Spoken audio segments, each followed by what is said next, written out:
Hello everybody, you are tuned to the Sexy Asian Dragon. This is me, Pacific. I have to be brief because I'm getting ready for work this morning. Yeah, still picking the oats out between my teeth. The Nile is not just a river in Egypt. Folks, I want to bring you up to speed on something that so many American males are subject to. And it's not just America, it's Western cultures in general. Been to 2 counseling sessions with my son. My son has revealed a lot. 99.9% of the stuff coming out of his mouth is directed at his mother's unprofessional, childish, immature, and less than stellar mothering, parenting, or lack thereof. Yesterday, I came over to the house. I try to be amicable. And I know that this woman harbors in her head that everything is my fault. I know that this woman, classic to the town she came from, believes that she's special, that she's done everything right. I remember that in Virginia, Minnesota, that the people up there are always one-upsmanship. You tell them a simple story, and then they tell you something that's more terrific than that.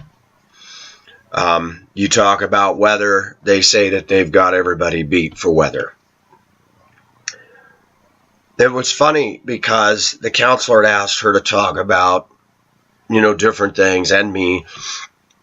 How did you handle it when Dad said he was leaving the marriage? A lot of stuff coming out. It was interesting how much was left out on her part.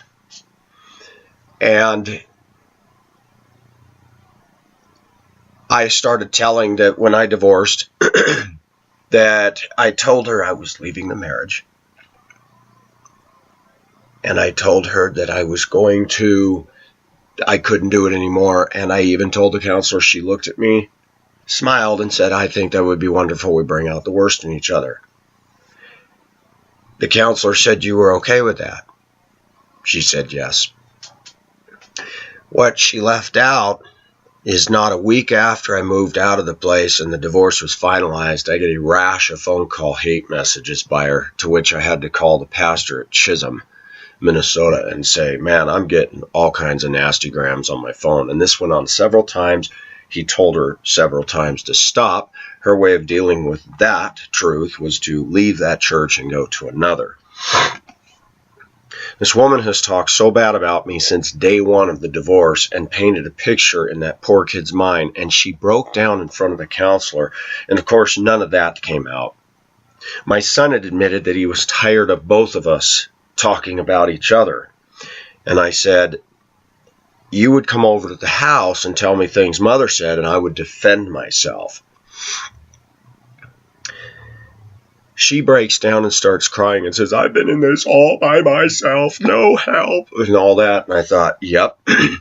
She didn't tell the counselor she's blocked his phone. She didn't tell the counselor that she told him not to come over. She didn't tell the counselor that she painted a picture that I was a piece of walking trash, talked to her friends about how terrible I was, talked to an ex-Marine Corps boyfriend of hers who told my son when I got here in 2012 that your dad is an effing loser. This coming from an a-hole man that cheated on her and was all tough talk and is nowhere near in the picture. This coming from the ex-wife who told me that this guy was a godly man and would make a great father figure for my son. Now she tells me he's an a-hole. This is a woman who has flipped and flopped and flipped and flopped. When she was in Minnesota and I had moved to Spokane, she leaves me an email saying I'm a deadbeat, telling me I've abandoned my son. I also told the counselor that she was okay with me going to Hong Kong, seemed enthusiastic about that, was okay with me going to Washington. The counselor even asked her, and she said, well, he's nomadic, so yeah, I knew he was going to move anyway, and that freed me up to move to Colorado. What she didn't tell the counselor was that a week after I'd moved to my uncle's and in Spokane and went to Hong Kong, I'd get an email from her. Passive-aggressive behavior. Oh, I think it's wonderful. You've abandoned your son. When we talk about denial, we hear a lot about women in America telling stories about how bad men are, how abusive they are. And I told the counselor, I said, I slapped her one time early on in the marriage and I never did it again. What she didn't tell the counselor is that she's told everybody I was an abusive man. I'll ask my viewers. One time in 14 years early on in the marriage, before we had our son, when she's yelling and screaming and slams the door in my face, hits me on the nose, and locks the door of my own bedroom, I know what I did was wrong, but when I finally got through, I said, you need to stop. And she kept that, and I went, psh. No bruises, no marks. And she stood there, my ex-husband never even, I said, you know what? You need to stop your mouth. I'm sorry, viewers. One episode early on, and I said, I don't ever want to do that again. And she told everybody I was abusive.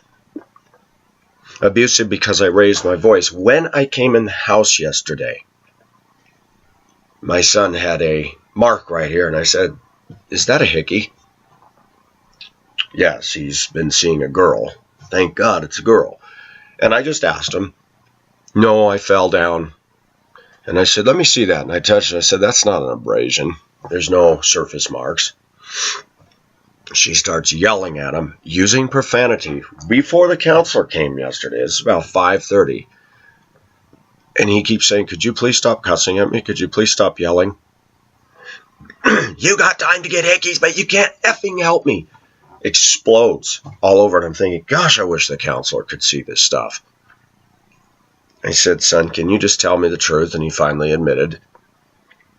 I said, why don't you just tell me the truth? And she's yelling and screaming, and I'm calm. My son, yesterday, when he said he was tired about the talk back and forth, he says it stopped. And I'm glad for it. But he said, I would go to Dad because I wanted to know the truth. But then things wouldn't line up. And I'm sitting there thinking, viewers, I told him the truth. I said, no, this isn't true. This is what happened. He'd run back and talk to the ex, and she'd spin it another way. She'd run back to all her women friends and get them all on her side. She had a plan from the very beginning to destroy me. She told me before I left the marriage, you have a bond with our son because you taught him to hate me. I said, I never said one word about you. He's watched our arguments, and he's made his own decisions. She has 100% successfully screwed up the mind of that boy. But at least some things are coming out. And today I think, man, should I call the counselor and bring her up to speed on the school teacher in Minnesota that confronted her? She called me saying that one of the school teachers up there, can't mention the name because I don't need any of the psycho trolls tracing him down. One of the teachers, I worked as an aide at the school my son went to. And I liked this teacher. He was good with the students. And she was telling me, you know, he's singling out our son and blah, blah, blah, blah. I said, well, let me contact him. I left him a phone message and said, hey, you know, I used to work there. You remember me. This is my son, and can we chat? We talked on the phone. She also showed me the email that he had sent her saying he's so awful. I read the email. He talked about things my son was doing in class that were not appropriate, distracting, causing trouble, and then he pointed in at her and said, you know, it seems that everybody's to blame except yourself. And I started laughing. This has been her MO. The teacher saw it in that dysfunctional town.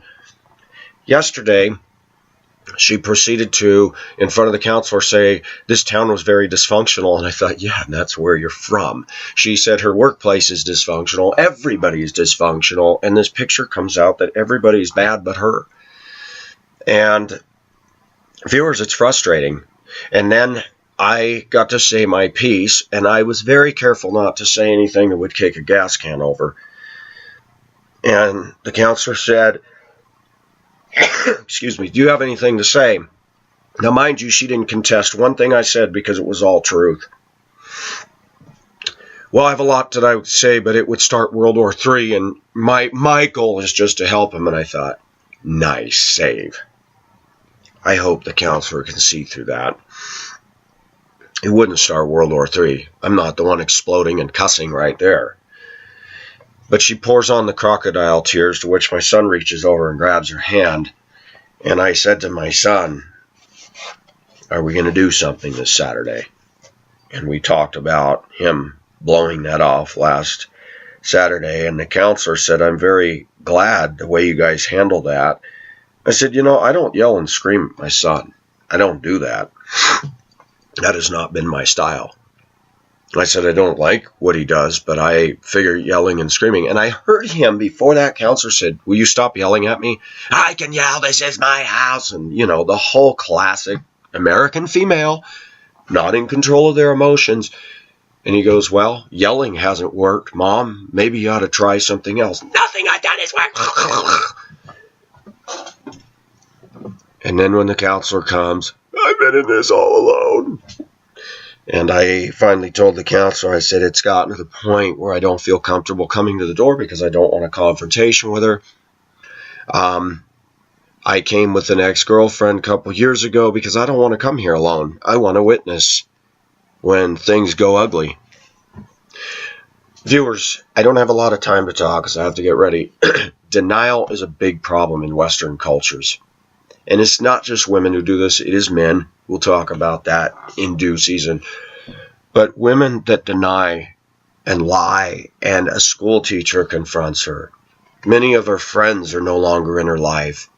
She got close to my own mother. And then it was funny, she dropped a bomb I had mentioned. I said I had told my ex that I wanted a Skype account for my son so that when I go to Hong Kong he can see me, and she shot that down saying it's terrible, it's bad. Then she says, well, your older sister told me it was bad. I thought, my older sister who's a Mormon, who's a classic liar, deceiver. And that's the truth. I'm not just saying that. My sister has lied, deceived, and connived against my own sister and I, against other relatives in the family. Other relatives in the family told me I will never trust your oldest sister.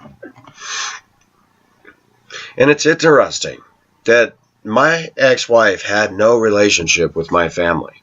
None. Until after I divorced, and she sent everybody her boohoo letters painting this awful, untrue picture. I want to say something, women. When you do that, you screw up your children. When you do that, you may convince a lot of people, but you will be held accountable to God for that. I had a black woman who just started at work, came up to me. She dresses very modest, appropriate, professional for a school bus driver. I said, you really look classy. I wasn't hitting on her. She's much older than me. And she asked how come I ended up here in Colorado, because she came from Atlanta, Georgia. And I said, I don't like it here. I said, I only came here to be near my son. And she asked some questions. And I said, there's some big problems. And I briefed her, and she said, Pacific, you just keep yourself under control with that counselor and let God be your defense. And I said, but she's outright lying and painting a picture. She goes, you think God doesn't know that? She said, let me give you a verse. I'm like, you're a sister? She goes, yes, I'm a sister. She said, the Bible says God makes all things beautiful in his time. And I said, well, I'm frustrated. I said, this picture's being painted. She's not telling the truth. She doesn't get it. I said, she claims to be a Christian. And she said, it doesn't matter what she claims, what she says, what she does. God will show it all to her face one day in his time, and it's going to come crashing down against her. It may not happen when you may not want it. It may not even happen in this life, but I guarantee you, truth is truth, lies are lies, and all her so-called braggadocio about her being a good parent, God's he's not going to endorse that. I also wanted to mention the counselor. Yeah, she's been a great parent. She badmouthed me in front of my son with the boyfriend that she had. She's been running around having sexual escapades while the child is under her care. She gave alcohol to my son, which I confronted her about in 2012. Well, he's going to find out about it anyway. Oh, that's good parenting. Why don't you have him a doobie and some heroin too, okay?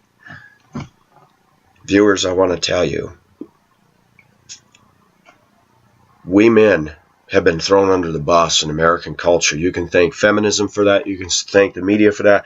And you can thank silly, immature, godless behaving women in the workplaces that get together and gossip, as the Filipinos call it, chismes. And gossip is so utterly destructive. And women generally always take the side of women because they pour on the tears at the right time. They know how to manipulate. And I have to stand back and say, God, please intervene. I don't know how a woman can be so convinced she's done everything right when she's left nothing but a debris trail, that the first minute of our divorce, she told my son I was a piece of garbage. And she did it because she knew that my son and I had a bond. I remember after we got divorced, my son came to stay with me, and he walked into my little apartment, and he said, I like it better here than the house. She started being yucky towards him. And she just made a systematic effort to destroy my credibility, to lie, malign. I even brought up to the counselor. I said, well, my son came over one day, and my ex had told him that I was worthless, hadn't done anything in the marriage. And of course she goes, that isn't true. I never said that. Yeah, you did. Sometimes specific wonders, you know, you look at Ananias and Sapphira when they lied and God struck them down. And I'm not going to lie. There are times when I wish God would do this, especially when the Bible says better a millstone be hung around somebody's neck than to cause one of these little ones to stumble. And I thought, you have more than caused this little one to stumble. In your anger and rage against me, you have painted a picture. Instead of being mature and getting professional help, getting godly professional help and working through your problems, you shredded me to your son.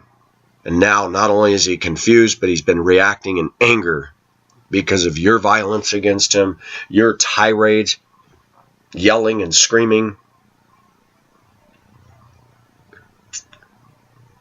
Yeah.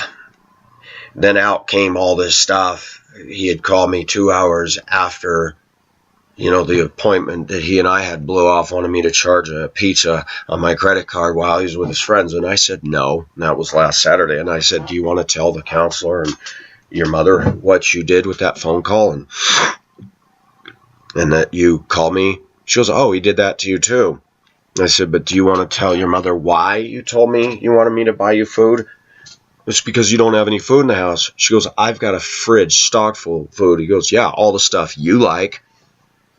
And then this argument went back and forth that all he wants is pizza, doesn't want food. And I said, son, when I had you over here, I fixed you regular vegetables, fish. Yeah, that was good, but mom never fixes me anything. Well, then it went back and forth while you're never home. And I thought, wow. But I was calm. I was in control. And I watched her turn on the emotional spigot. And I noticed that just before that counselor came over, profanity, yelling, screaming, out of control. I mean, I'm standing there. She doesn't even couch this in front of me.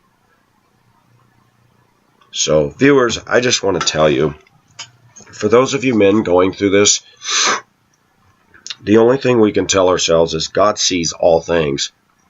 I don't care how much emotionalism a woman wraps herself in. I don't care how many female friends she has that believe her. God is not mocked. What a man sows, he will reap. She is reaping the whirlwind and blaming it on me. And there may come a point where God really buckles down on her hard. I also wanted to mention the counselor, did this woman tell you for the bad picture she's painted of me that she sees no... She's just tacky and wants me to give her $860 to fix her car. You know, she paints this bad picture, but whenever she has a problem and her circuit breakers go and I went down and flipped the breaker and the power comes back on, does she tell you about all the things I've done since I've been here? Of course not. Why do women do that? Why do women that claim to be Christian leave out all that stuff? Why do they want to paint this bad picture and yet come to me? I don't like that woman, Sam. I don't like her at all. I would love to get away from her and never hear from her again. What we are looking at and what I'm going to really push for that would solve some problems is that she brought up emancipation, my ex, and then she had actually suggested to my son that when he turns 16, if he can prove he has a place to live in an apartment, he can be emancipated, and he suddenly is not under our jurisdiction. Means he's responsible for everything. At this point, I'm all for it, viewers. Not to get him out of my life. And I said, I don't want you out of my life. He says, no. But I said, I think because you clearly are not going to finish school, and we're talking about trying to get him in between now and when he's 16 so that he can avoid truancy and stuff like that. And I said, I'm all for that. I'm all for it because the quicker he's out from under her, the better. The better. Viewers, I need your prayers. I need your prayers because we're up against some big stuff here. And the quicker that I can get him out from under her, and if he becomes legally declared emancipated, I'm all for it. Because then I can tell her, don't ever bother me again. Just go away. And I mean that. I will have nothing to do with her. I don't want anything. There was a reason I divorced her. The woman has a degree in psychology, and psychologically, she's a mess. And she's brought most of that on herself. I'm amazed at how women try to paint a picture that men are such monsters and men are so bad, and I've been away and everything is my fault. And she pours it on the counselor. I've been here all by myself. You had help available, lady, and you kept kicking me to the curb, painting a picture, destroying my credibility in front of my son. That's not being a good mother. You can't speak one word of biblical truth to her. You can't speak one word of common sense to her. And she yells and rails and yet feels free to call me and expect me to help her out of her own problems. And the next time she does that, I'm going to politely say, look, I'm not comfortable helping you anymore. Let's get our son on track. You take care of your problems. I'll take care of mine. Anyways, viewers, denial is not just a river in Egypt. This is Pacific signing off. Happy Wednesday, everybody. Bye-bye.